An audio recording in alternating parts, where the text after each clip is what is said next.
Shalom, lo sé, hace mucho tiempo que no nos vemos. Y bueno, esta es la razón.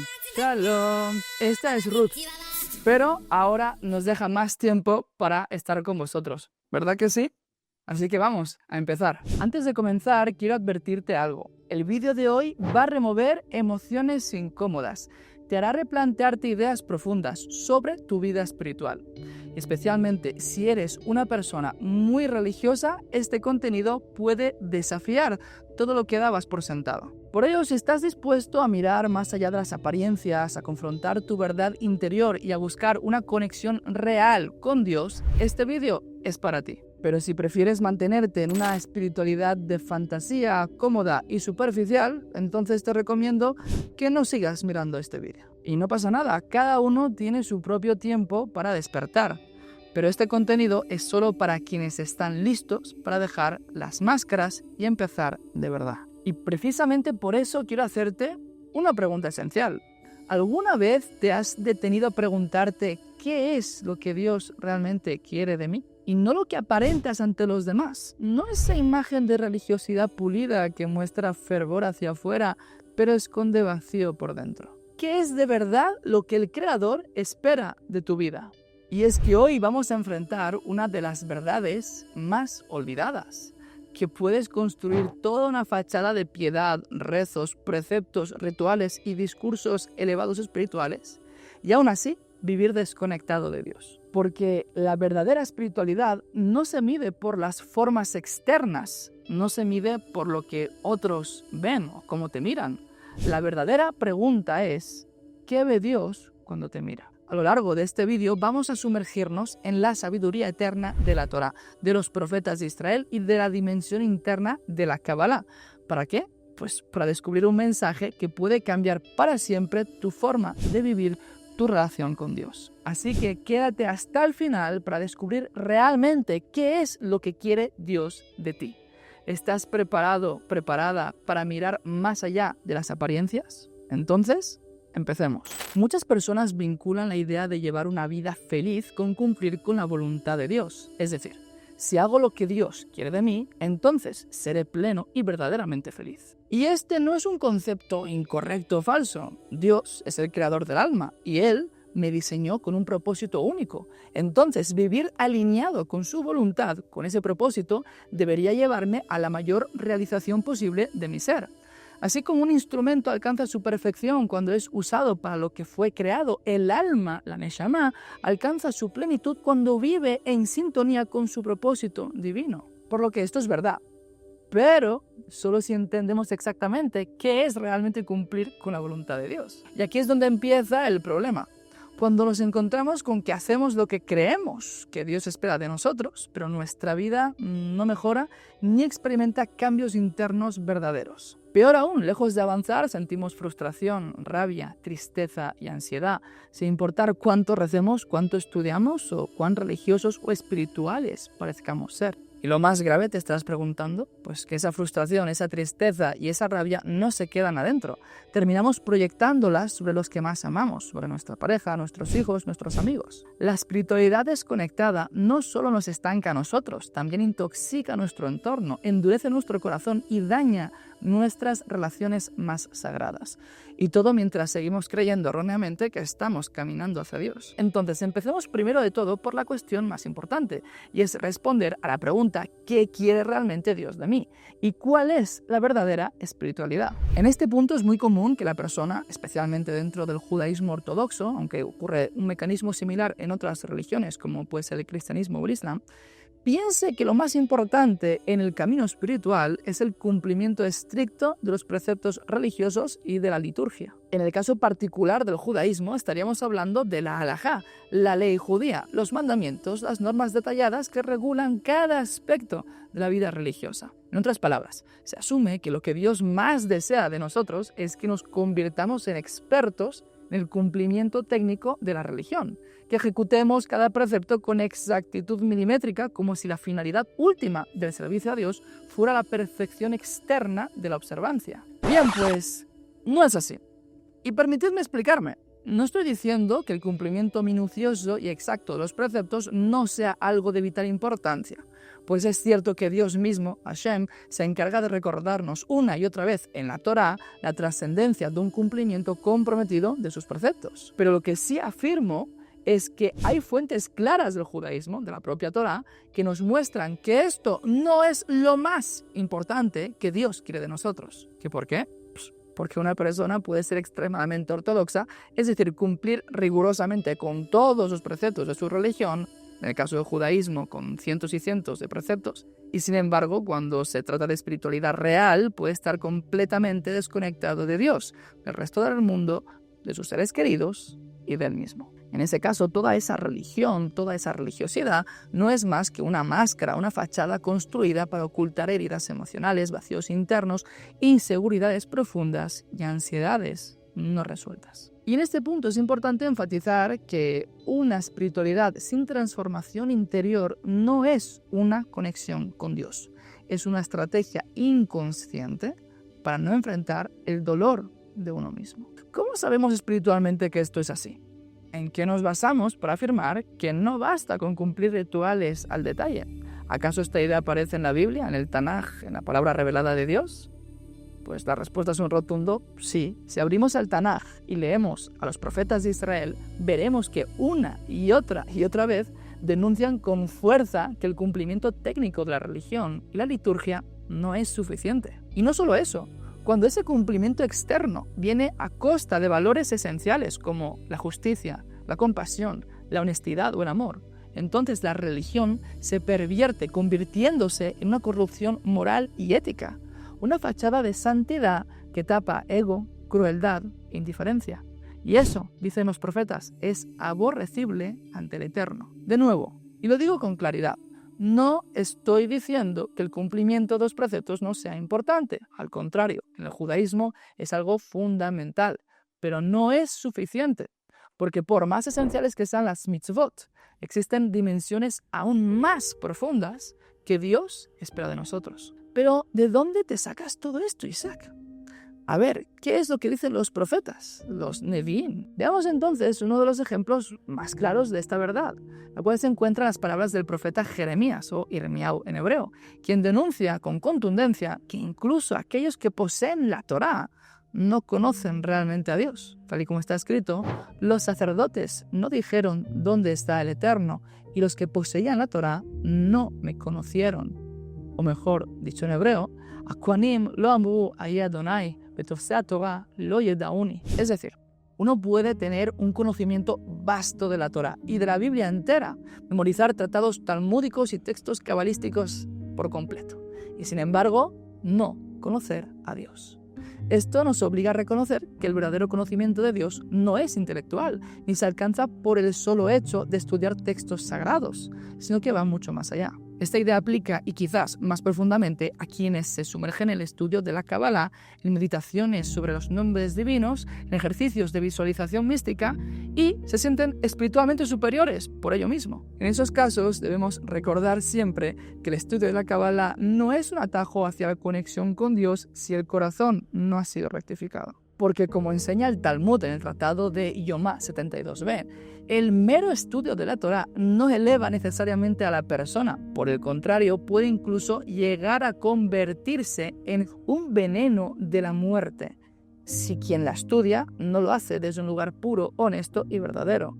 El texto afirma que la Torá para unos es un elixir de vida y para otros un veneno que mata. Y aquí es donde el cabalista, el Gaón de Vilna, lo explica de forma magistral. La Torá tiene el poder de regar, como la lluvia que cae sobre la tierra, pero lo que crecerá depende del terreno.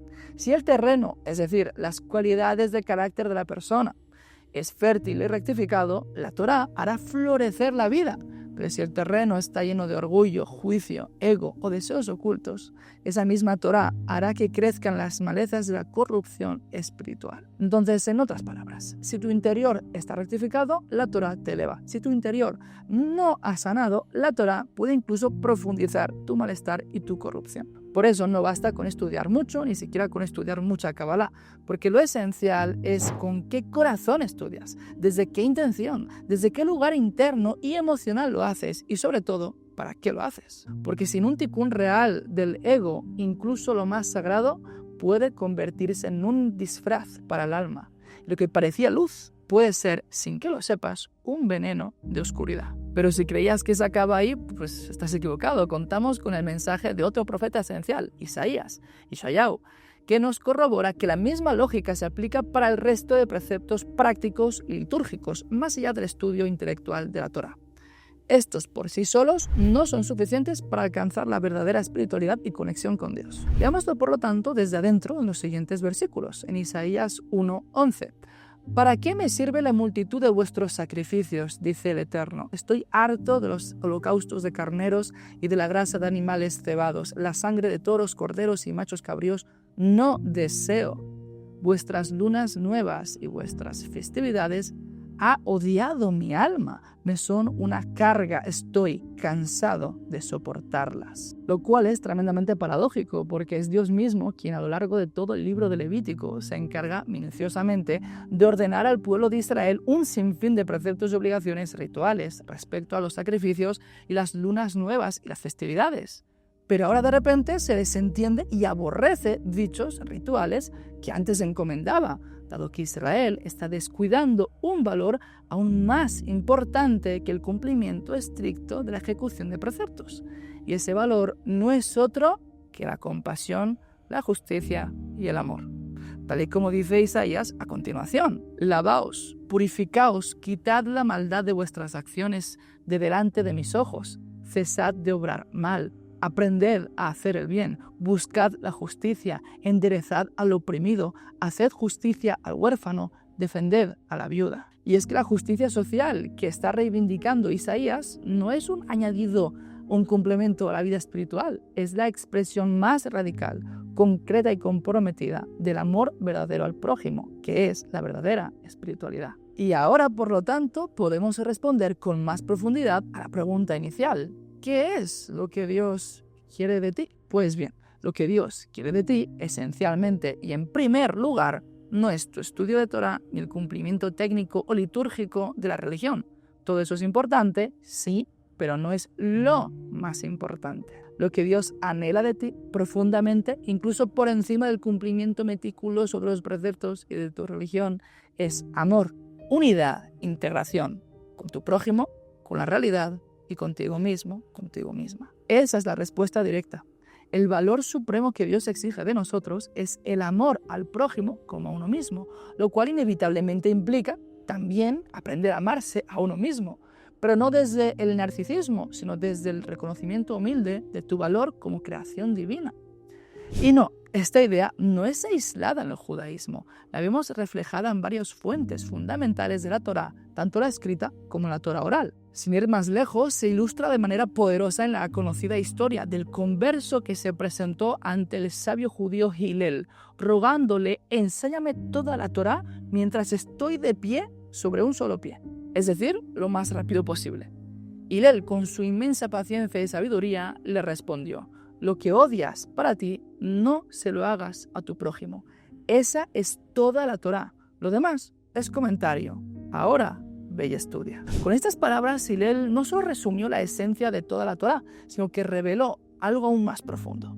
Toda la multiplicidad de leyes, relatos, mitzvot y enseñanzas que componen la Torá no son sino una expansión de un solo principio central: la relación de amor, compasión y conciencia con el otro. Ok, entonces entiendo, el amor al prójimo es la esencia de todo.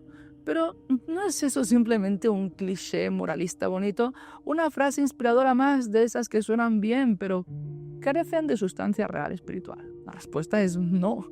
Pero no tienes que creerme a mí. Vamos directamente a la fuente original del amor al prójimo, la Torá, la palabra de Dios. Amarás a tu prójimo como a ti mismo, dice en Vaikra 19:18. Es quizás uno de los versículos más conocidos de toda la Torá, pero tiene un detalle que a menudo se pasa por alto. No termina ahí. El versículo completo dice: amarás a tu prójimo como a ti mismo, yo soy el Eterno, Ani Adonai. Ese cierre, yo soy el Eterno, oculta un misterio cabalístico muy profundo. Nos está diciendo que la razón por la cual debemos amar al prójimo y también a nosotros mismos, porque para amar al otro como a mí mismo debo antes poder amarme, es porque tanto el otro como yo somos manifestaciones de la divinidad. La frase "yo soy el eterno" revela que la base de ese amor es que ambos, yo y mi prójimo, compartimos la misma raíz espiritual. Pero ¿cómo se explica esto desde la Cábala? Bien, nuestra esencia más profunda es el Or Ein Sof, la luz infinita de Dios, una luz de amor absoluto que se expresa en este mundo fragmentado y dividido. En apariencia, el yo y el otro estamos separados. Incluso dentro de uno mismo hay divisiones y contradicciones. Pero todo eso es una ilusión, ya que en lo más profundo, como dice la Torá, en Od Milvado, no hay nada fuera de Dios. Por eso el valor numérico de la palabra Ahavá, amor, es 13, al igual que el valor de la palabra Ejad, 1. Y esto no acaba aquí. Si sumamos los valores numéricos de amor y 1, 13 y 13 suman 26, que es la gematria del nombre más esencial de Dios, Yud-Kei Vav-Kei, el tetragramatón, el nombre que representa la unidad absoluta del Creador y nos recuerda que no milvado, que no hay nada fuera de Él. ¿Qué significa todo esto? Significa que cuando amo al otro verdaderamente, estoy revelando que en lo más profundo, Él y yo no estamos separados. En esencia somos uno. Pero no solamente eso, es que en última instancia todo lo que existe, yo, el otro, la realidad misma, es uno. La expresión y emanación de la unidad divina del Or Ein Sof. Por lo que no, el amor verdadero al prójimo no es un lema superficial, sino que es en realidad el acto más espiritual y más revolucionario que existe. Y esto es así porque el amor auténtico al prójimo es el fruto de un proceso interior profundo de verdadera espiritualidad. Es el resultado de un despertar de conciencia, de una expansión real de la percepción en la que trascendemos los límites del ego individual y comenzamos a ver que nuestra existencia está vitalmente entrelazada con la de los demás y con toda la realidad.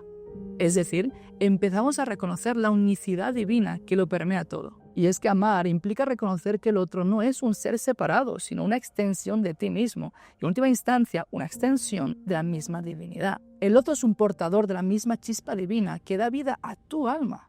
Y para amar verdaderamente debemos desarrollar una Ein Tová, la mirada del bien esencial, que no se detiene en los defectos externos de la persona, sino que reconoce la chispa divina que habita en cada ser humano, el alma esencial, más allá de las máscaras, de las heridas, de los errores, y logra ver la raíz espiritual que nos une a todos. Y eso es precisamente lo que Dios anhela de nosotros, que aprendamos a ver su reflejo en su creación, especialmente en el ser humano, como enseña el Pirkei Avot o la sabiduría de nuestros padres. Amado es el hombre, porque fue creado a imagen de Dios. Y esa es en esencia la visión profunda del Tikkun Olam, la reparación del mundo. Cuando el conocimiento del Eterno llene la tierra como las aguas cubren el mar, entonces ya no habrá lugar para la guerra, ni para el odio, ni para la división. Ninguna nación levantará espada contra otra, ni aprenderán más a hacer la guerra. Porque cada uno verá al otro como un reflejo de la misma unidad divina, y al reconocer esa luz en el otro, cesará toda violencia y comenzará la verdadera redención. Pero precisamente por ello, cuando este amor profundo y consciente falta, incluso los rituales más sagrados pierden por completo todo su sentido ante Dios. Por eso enseñan nuestros sabios que la destrucción del segundo Bet HaMikdash, la casa de Dios, el templo de Jerusalén, no fue causada por la falta de estudio de la Torá ni por la negligencia del cumplimiento de los preceptos, sino por el Sinat Hinam, el odio gratuito, la polarización, la división y la fragmentación interna dentro del pueblo de Israel. El pueblo de Dios es llamado a ser uno, a reflejar la unidad divina en el mundo y expandirla entonces a toda la humanidad.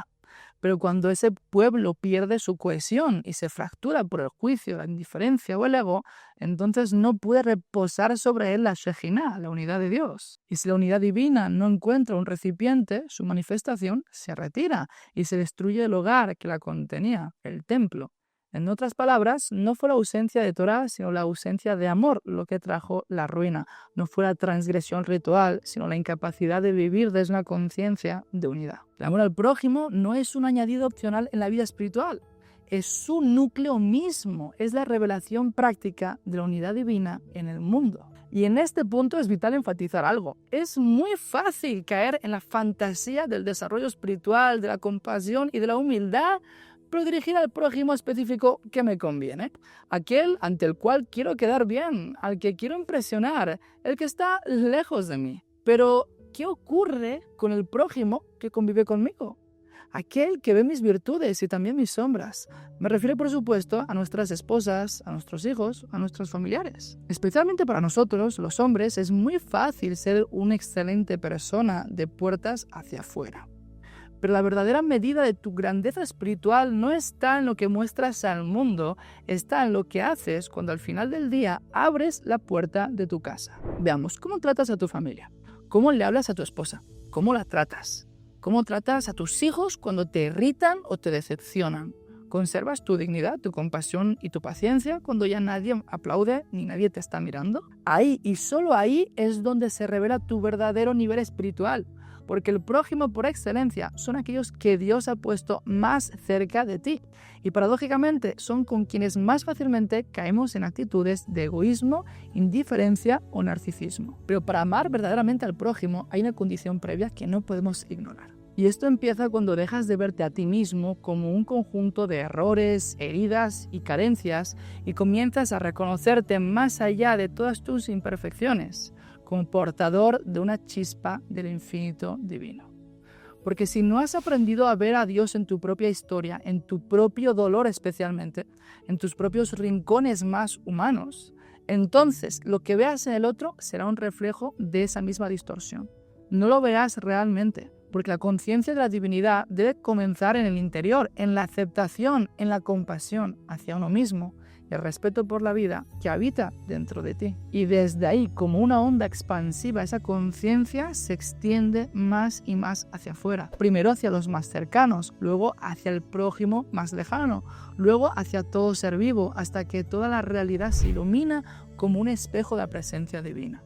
Y es que cuando no hay amor hacia uno mismo, el llamado amor al otro suele estar contaminado. Puede ser necesidad disfrazada de entrega, miedo disfrazado de compasión, inseguridad camuflada como altruismo. A eso lo llamamos muchas veces amor, pero en realidad es codependencia emocional. Es búsqueda desesperada de validación, es intentar llenar con otro lo que uno no sabe sostener dentro de sí. Ese tipo de amor no ve al otro, lo usa, lo idealiza, lo necesita, lo absorbe o lo manipula, aún sin intención consciente. El otro no es un sujeto, es un objeto de mi amor. Porque el que no se ha reconocido a sí mismo como valioso, como amado, como sagrado, no puede amar al otro sin esperar algo a cambio, aunque sea afecto, estabilidad o sentido. Y eso no es amor, es transacción emocional. El amor real solo nace de un lugar interior de plenitud, no de perfección, sino de reconocimiento profundo de lo que eres. Cuando te miras a ti mismo con compasión, cuando haces las paces con tu humanidad, cuando aceptas que eres luz y tienes sombras, y que aún así eres digno de amor o digna de amor, entonces puedes ver al otro de la misma manera, sin necesidad de que te complete, sin exigirle que te salve. Amar al otro sin haberte aprendido a amar a ti es como construir una casa sobre un pantano. Se hunde. Pero cuando te amas con verdad desde tu raíz divina, el amor que das no pide nada, no se aferra, no invade, irradia. Y ese es el amor que refleja a Dios, porque así ama a Él, sin condiciones, sin carencias, sin miedo. Por lo tanto, no basta con estudiar más Torá ni con cumplir más con la religión. Si no hay trabajo interno honesto sobre el carácter y sanación, no es suficiente. El verdadero crecimiento espiritual debe conducirnos inevitablemente hacia una conciencia cada vez más profunda de unidad, más sensible, más empática, compasiva y altruista. Una conciencia verdaderamente espiritual entiende que la divinidad se manifiesta en todo y en todos sin excepción, y que el otro, incluso aquel que me incomoda, me refleja o me confronta, es también una manifestación viva del Or Ein Sof, la luz infinita de Dios. Y no solo el otro, también yo misma. A pesar de mis defectos, mis caídas, heridas y todo mi dolor, yo también sigo siendo una manifestación viva del Or Ein Sof, de la luz infinita de Dios. No soy un error, no soy un obstáculo, soy el primer campo donde debo aprender a reconocer la presencia de Dios. Y ahora ya sabes la verdad. Dios no te quiere atrapado en ritos vacíos, ni extraviado en fantasías espirituales que te alejen de ti mismo y del otro. Dios no busca apariencias, Dios quiere tu corazón, como dice el Talmud, Rahamana Liba Bae. Quiere tu verdad, quiere verte sanar, quiere verte amar con compasión a ti mismo y a los demás. No huyas más, por lo tanto, detrás de máscaras religiosas y espirituales. No uses la espiritualidad como refugio para evitar tus heridas. Mírate con honestidad. Ámate de verdad. Ama al otro como una extensión viva de tu alma. Y ahí, justo ahí, en ese amor honesto, humilde y real, encontrarás a Dios. Y es entonces cuando tus rezos, tu estudio, tu cumplimiento de la tradición dejarán de ser actos vacíos y se convertirán en canales vivos de luz, de conexión y de transformación. Empieza hoy, porque el tikkun que estás esperando no vendrá de afuera. Ya está latiendo dentro de ti, solo tienes que manifestarlo.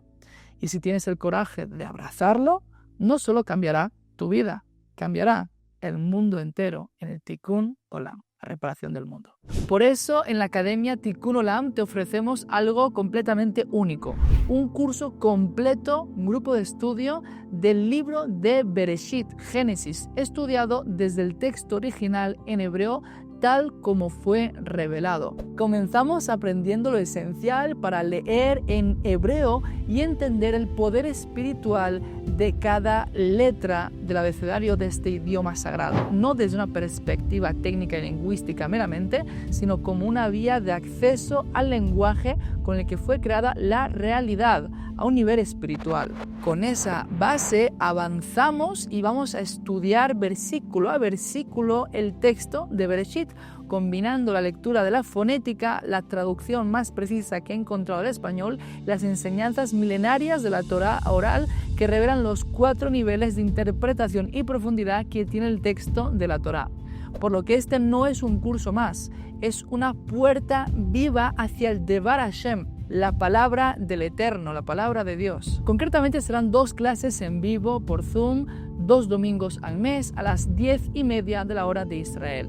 Si no puedes asistir en directo, no te preocupes, todas las sesiones quedan grabadas para que tú las estudies a tu propio ritmo. Además, es muy importante enfatizar este punto: cuando tú te inscribes a este curso, en realidad te estás inscribiendo a toda la Academia de Tikkun Olam, lo que quiere decir que vas a tener acceso inmediato a más de 7 cursos completos, cientos de horas de vídeos, de clases de Torah, judaísmo y cábala y miles de páginas de materiales descargables para que puedas estudiarlos, además de glosarios y presentaciones de texto de las clases que realizamos y textos de la parashá semanal. Si esto resuena contigo, puedes unirte desde ahora al curso mediante el enlace que encontrarás en la descripción de este vídeo más abajo o en el primer comentario fijado que hay debajo del vídeo. Si esto resuena contigo, podrás unirte a este curso yendo a mi perfil, donde vas a encontrar un enlace que te va a redirigir, ahí sí, a la inscripción de este curso. Millones de personas estudian la Torá y la Biblia cada día, pero solo unas pocas la entienden. Aquellos que tienen el lenguaje original de la Torá, el hebreo, el lenguaje sagrado de la creación, y el acompañamiento de la sabiduría de los sabios de Israel, de las interpretaciones realizadas a lo largo de miles de años que desvelan los 4 niveles de profundidad del texto. Te invito a que seas uno de esos pocos que va a entender y va a conectarse realmente a la Torá, para que después puedas iluminar con ella a todo tu ambiente, a toda tu familia y al mundo entero. Te espero adentro, las inscripciones están abiertas. Shalom, empezamos el domingo 8 de junio y si ves este vídeo después del 8 de junio, no pasa nada, todo está grabado y te está esperando para que entres. Te esperamos. Shalom.